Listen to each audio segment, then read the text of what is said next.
Abafumbo basowaganya omwami n'alangira mukazi we okuba neekolera jange n'okuba omwenzi ku ngwa ng'ate buli kadde amukakkanako n'amukuba kussa n'okumusambasamba nga kati ayagala amuviire nga tannamuttira mu nnyumba kumulesa baana be. Bano ba ku kyalo Bulaga ekiri mu ggombolola ya Mumyuka Wakiso mu disitulikiti ey'e Wakiso ng'omwami Kityo Moses yalumiriza mukyala we Hawula Musenze okumuddako n'amukuba ng'akuba ekyokuttale mu maaso g'abaana be ng'ababiri bano tubasanze mu maka gaabwe.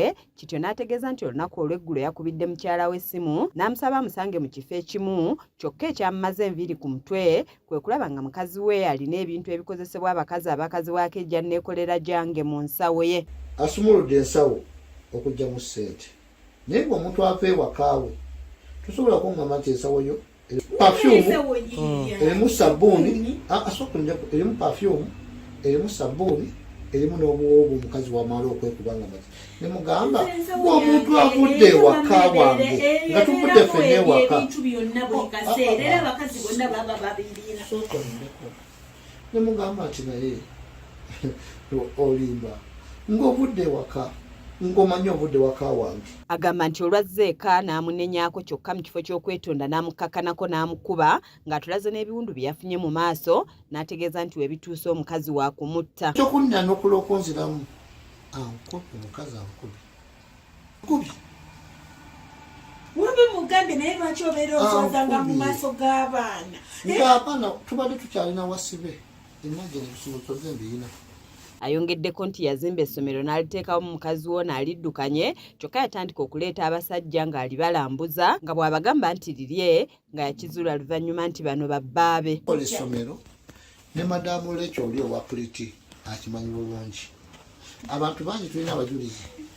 Tulina ono essomero lye twakola nga buli musajja gwaleeta wano amugamba nakola akasomero kange kano mpa obuyambi.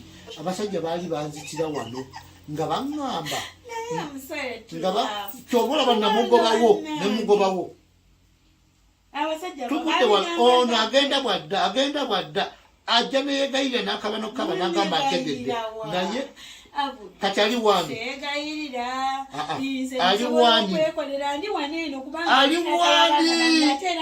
owatata w'abaana bange ali wani. Wabula Hawula yeeganye ebyokukuba bba n'obwenzi bwamulumiriza ng'agamba nti ye mukazi eyeekolera kuba n'abaana ababiri Kityo be yamuzaalamu y'abalabirira. Ng'onswaza mu baana ne mukono wenti naye kati bw'obolanze mukuba mumusobola ne mugamba lwaki buli kaseera abeera akola ebintu mikwano gye gyonna buli bonna abanjagaza abasajja bonna mikwano gye bonna ye abanjagaza buli omu oyagala ono bonna b'omanyi ab'okusawuna bonna abanjagaza ate nze sigenda na musawuna najje esonyiwa lw'ebyo ebintu bye.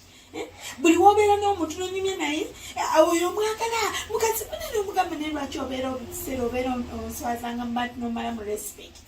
Mukazi mupambanyi nina essomero lyange nzija wano mbadde nga mutwalanga musajja wange naye waba kirowooza mu nze mbeera